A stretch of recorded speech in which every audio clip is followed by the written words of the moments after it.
Hey everyone!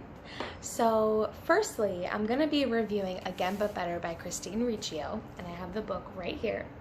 But before we get into that, I just want to say, starting a new adventure, thinking about creating a YouTube channel. The only other video I have on here is a live reaction of me finding out that there was going to be a new Lizzie McGuire series on the Disney Plus channel, and that it was going to be Lizzie McGuire as a 30-year-old millennial, and I was just so excited, and I just whipped out my phone and filmed it to send to my friend. And hey Gabs, if you're watching. But then I decided, you know what, this is kind of funny, so then I just decided that I was gonna post it on YouTube.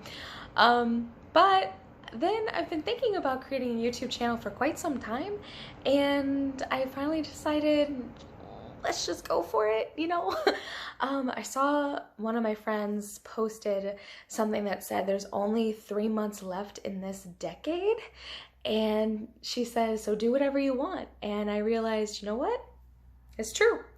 So basically what's happening is I don't know for sure how many videos I'm going to have on here. I'm going to try to post regularly. I'm going to talk about book related things. I'm going to talk about beauty related things. I'm also currently on a weight loss journey, so I can talk about things like that. I've lost, the other day, it's been a total of, I've lost 57 pounds. So I'm very excited. So I can talk about things like that, and I can talk about fashion, the plus size community. It's just, there's a myriad of things that I can talk about. So, but anyway, I just want to say welcome. If you happen to stumble across me, maybe you'll stick around. Also, as a shout out, if you are on the booktube community and you follow booktubers like Emma Books, and you recognize my face and my voice, I actually was in 2 of her live shows for the Mortal Instruments series. So if you want to check that out, I also talk about what I thought about those books there with a few other people that were also in the live show. So I was in the Clockwork Prince live show, and I was in the Lord of Shadows live show. So feel free to go to Emma Books channel and take a look at that if you want to see my thoughts on those books. So having said all that, let's get into the review. So again, I have Again But Better with me, and I want to start off by saying that I adore Christine Riccio. She's like one of the OG booktubers, right? I mean, she sort of kicked off everything, and she's so funny and so vibrant and eccentric, and I'm so proud of her for actually writing a book. I have thought about writing a book for forever and just never actually sat down to do it. Back when vampires were a huge thing, I wrote sort of like a vampire type of book, and it was about a vampire and a vampire hunter and potentially falling in love and all that, but I maybe got 5 chapters in, and to be 100% honest, most of it was ideas and stuff from Twilight, because I was obsessed with Twilight at some point. Obsessed. I no longer am, okay? As I've gotten older, I've realized there's some problematic things with Twilight. But anyway, I just want to say that Christine's awesome, and I think this was a pretty solid debut novel for her. It went really far. I mean, even the copy that I have, I don't know if you saw the sticker, but it's a Barnes & Noble exclusive, so it was even part of their YA book club at my local Barnes & Noble. And I mean, for that to be your first book is amazing. Having said all that, I did only rate this book 3 stars out of 5. There were a lot of parts that I actually did enjoy. There were a lot of parts that I laughed at. I loved all the pop culture references. I mean, I know maybe not everybody loves pop culture references, but I thought it was pretty cool. Gilmore Girls is actually one of my favorite shows. Me and my mom really relate to Lorelai and Rory. So I love all those pop culture references in the show. And so, of course, I loved all the pop culture references here as well. But there were some problematic themes that I had with the book overall. So now I'm gonna get into some spoilers. So if you haven't fully read the book cover to cover, then go ahead and click off this video, or if you feel like being spoiled, then keep watching. But basically I have I have like three main things that sort of got to me and sort of took me away from the story. First and foremost, and I've heard other people talk about this as well, but Shane, who is the main character, sort of reminded me of Christine a lot in a lot of different ways. And not that that's necessarily a bad thing, but it sort of took me out of it. Every time that I was reading about it, I'm like, oh, this sounds a lot like Christine. And I do not know her personally, obviously. I only know her from the videos that I've watched and interviews and things like that. But from what I can tell of her as a person, she seems a lot like Shane. There's probably a couple differences, but I don't know that there really were too many. So sort of took me out of that headspace, and made me feel like I was watching, or I was, well, because I'm like a visual reader, so as I read, I'm seeing things in my head, so I say watching, but it made me feel like I was reading about Christine. So it almost felt like an autobiography in a way. But then that leads into my next point, which is the parents are kind of a point of contention for me in this book. The dad in particular just seems abusive. And the only few times that we get to meet him, he just seems really abusive. I mean, so there's take 1 and take 2 of Study Abroad, right? Because there's a time travel aspect of this story, which is one of my third main points. But so in the take 1 version, before they time travel, they're at the diner. I believe it was it called Delia's, or was that in take 2? I don't remember, honestly. But they're at a restaurant with Shane, all her friends. Okay, we've got Atticus, Sarah, Babe, Pilot, and then Shane, obviously, and then the dad and the mom, and they took them all out to dinner. And when they find out that Shane is not pre-med in her study abroad program, the parents are understandably upset, okay? I mean, I would be upset too if I had a kid, which I don't, but if I had a kid and I was paying for them to go to college and they lied to me about what they were doing and where my money was going to pay for their school, I'd be upset too.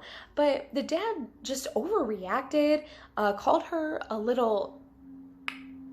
I don't want to swear, but called her a little S word and took her phone and just publicly stomped on it in the middle of the restaurant. And the way he responded just made you get the sense that he does this frequently. Like he reacts and belts out in anger frequently. And it was just uncomfortable to read about because it wasn't really addressed. Like the mom sort of just let it happen. There was never really an apology. The dad, any communication you saw between the dad and Shane after that, he was just very disappointed and like disrespectful. And even in take 2 of that same scene, he says that he doesn't want his daughter to contact him ever again or to ask for anything. So basically just publicly disowning her as a child for lying. And going back to what I originally said, where Shane sort of feels like Christine, it just makes me feel like, and again, I don't know her personally, but like, is Christine okay? Like, did she have parents who treated her this way? And I certainly hope not, because anyone who's gone through a situation like this, like this dad seems to be sort of emotionally and mentally and even verbally abusive. It doesn't seem to be physically abusive, unless you count the stopping on the cell phone as physical abuse. But you know what I'm saying? Like, if you've read the book, maybe you get what I'm saying. But he just feels, ugh. That's the best way I could describe it. Just, ugh. And the mom just not stepping in and just sort of remaining quiet. I mean, she seems to have like a victim state of mind, like a battered woman mentality, just remaining quiet and going with whatever her husband is talking about. You know what I mean? Just, I don't know. Don't really like it. So that sort of took me out of the story as well, because then I started questioning like, okay, what was Christine's childhood like? Because this just seems really bad. I mean, and they're very adamant about Christine living the life that they want her to live. They want her to be pre-med. They want her to do all this stuff. And they just outright refuse to let not Christine, I'm sorry. See what I mean? The parents in the book outright refuse to let Shane follow her own path. And they want her to be pre-med. They want her to do what they want her to do. And even when she steps up and talks and says, hey guys, I'm a writer. This is what I'm passionate about. I want to go after my dreams. Can you support me? They just say, no, you're going to be pre-med. And I don't like it. I don't like it. So hopefully Shane never had, I mean, wow. See? It's just they're so similar. Hopefully Christine never had to deal with that in her real life. As we can see, Shane from the book definitely did. Okay, so having said that, that also leads me into the time travel portion, which to me felt so sudden. I know the book is titled Again But Better, but even when you read the synopsis, it just talks about how Shane felt like her time in New York wasn't the best and she wanted to redo at her school life. So she wanted to go study abroad in London. And so that's what you sort of think the whole title of Again But Better and doing a reset and having a redo of your life means, that it's the redo of her time in New York versus her time in London. Then you get about halfway through the book and you realize there's a time travel element. And she gets snapped back into 2011 with Pilot, who is the love interest of this story, and that's one of my other main points that I will bring up in a minute. But she gets snapped back into time with Pilot, back to 2011, and then they're told that they can find a locket within 3 days when they go on a trip to Rome. And if they decide that they want to press the button in the locket, it's going to take them back to 2017, which is like the current time in this book. They'll get snapped back to 2017 and they'll have no memory of their redo time here. So that happens. And then, antics ensue, and Pilot and Shane end up deciding to stick it out in the Take Two version of 2011, and they end up being together, they end up getting together. So, I mean, that was cute. Like, the ending of how they ended up getting together was cute. The book ended with a proposal, so that was adorable. I mean, I have some issues with the relationship overall, which again, I'm going to get to, but the ending was kind of cute. I mean, the ending gave you closure. You got to learn that Shane ended up publishing her debut novel. Again, it's a parallel to Christine. Even a parallel to Christine is Shane's blog name in the book is French Watermelon 19. Yeah, French Watermelon 19. And Christine's YouTube name is Poland Bananas Books. So, which both are just like a combination of their favorite things. Sorry, I was looking for the word combination. Both are just a combination of their favorite things. And so it's cute, but again, it's such a major parallel between Christine and Shane. So it makes it hard for you to read the book without thinking of Christine. So there's just that. But anyway, so you learn that Shane became a writer. She published her first debut novel, so good for her on that. And her parents ended up forgiving her. They ended up having a better relationship. And then Pilot, who throughout this whole book was always sort of a musician, ends up working with producers and writers and writing for celebrities. So this whole time, I guess Shane was wearing a locket around her neck. They reference it in one of the interviews towards the end of the book, which was the locket from the time travel aspect where, gotta find this locket, and then if you press the button inside, then you can get sent back. And towards the end of the book, right before the proposal, they meet back with the spirit guide lady who has sort of followed them around this entire time. And she asks, are you ready to give that up, or do you still need it? Which to me I also felt like was a little strange, because it was at least 3 years after their time travel incident, because they're sent back to 2011. And then when you get into the epilogue, they talk about how Shane interned at 17 magazine for 3 years. So you know it's at least 2014. So you're carrying around this locket for 3 years, and the spirit guide lady never came up to you in those 3 years to ask if you wanted to return it, and you just kept holding on to it for that long. There's just a lot of holes in this time travel story. It doesn't really make sense. Christine ended up sending a letter to Melvin, which was her 2017 fiance, who she wasn't even in love with and just agreed to marry. Ended up sending a letter to her 2017 fiance back when she was in 2011 for the take 2, and said, oh, I'm breaking up with you. By the way, if you meet me, don't date me. It's like, what? Shane, that is a big time travel no. You can't just do that.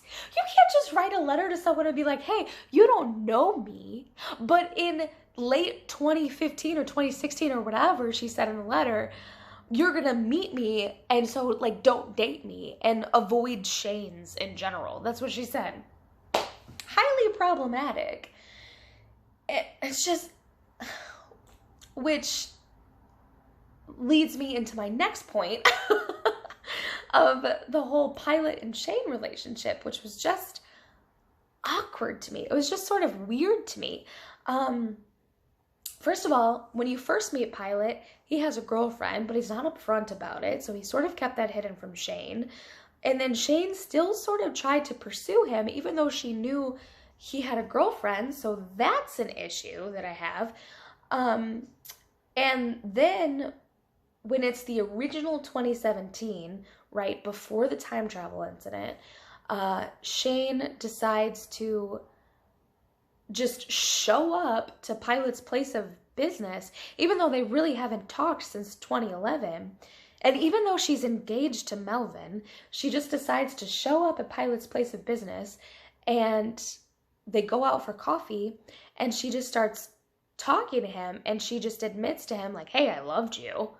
And Pilot's sort of taken aback by that, understandably, even though he sort of had feelings for her too back in 2011, but felt super, super guilty about his feelings for her because he was with Amy at the time. Which you should feel guilty about that, okay? Like, what? I mean, you weren't honest about having a girlfriend, so you should feel guilty about starting to get feelings for another woman, even though you're already with someone, okay? And it's not like they were in an open relationship or anything, okay? Like, they were in monogamous relationships, so you shouldn't be getting feelings for another person. Or if you do, like, you stamp it out or whatever. So they almost essentially, like, he essentially almost cheated on Amy, like, practically. And then in 2017, he's still with Amy, even though he's admitting to Shane at that moment that he doesn't really, like, things aren't really that good between them. Shane's saying that things aren't that good between her and Melvin. And then the whole time travel thing ensues. And then when they get back to 2011 after the time travel, they sort of cheat on their respective partners. But for Shane, it's complicated, but she's not, because she's not technically with Melvin since it's 2011, so she's not, I don't know if you would consider that technically cheating, but I mean, Pilot does. Shane and Pilot kiss before Pilot breaks up with Amy, so I just don't like that. I don't like cheating. It's kind of a trigger for me. I was cheated on, so understandably I have some bias here with this, but I don't like, I don't like it. But then again, that calls into question, like, if Shane is so similar to Christine, then has Christine been cheated on before? Has she been in a similar relationship like this, where it was sort of off and on and off and on, and there maybe was some potential blurred lines and things like that. I don't know. You know, again, overall, I think this book was a pretty solid first novel. Again, I gave it 3 stars, so it's not bad. It wasn't the best thing I ever read, but it also wasn't the worst thing I ever read. So I'm honestly looking forward to seeing what else she does. I'm definitely going to check out any other books she comes out with. I haven't watched her channel religiously in a while, so I don't know if she's actually mentioned if she's working on a second novel or not, but I definitely would be curious to check it out. I think her writing style overall is pretty good. Like, she was able to get me to feel the characters, which I think is part of the reason why some of these issues felt a little awkward, because they also sort of seemed out of character. Like, for Shane to just gloss over her dad's abuse just seems out of character. I don't know. That's just me. That's just my opinion, though. If you have read this book and you feel like it, feel free to comment and let me know what you think. And yeah, those are really all my thoughts on Again But Better by Christine Riccio. I'm again going to pull it up, and that's what I think. The cover is pretty cool. It obviously gets me with London. London is one of my all-time favorite cities, and I would love to visit London one day. And in fact, my mom, stepdad, and I are trying to plan on visiting Europe next year, so hopefully that happens. But yeah, that's all I have to say for today. I hope y'all have a great weekend. I hope you have a great day, and may you have a healthy and happy tomorrow. Bye.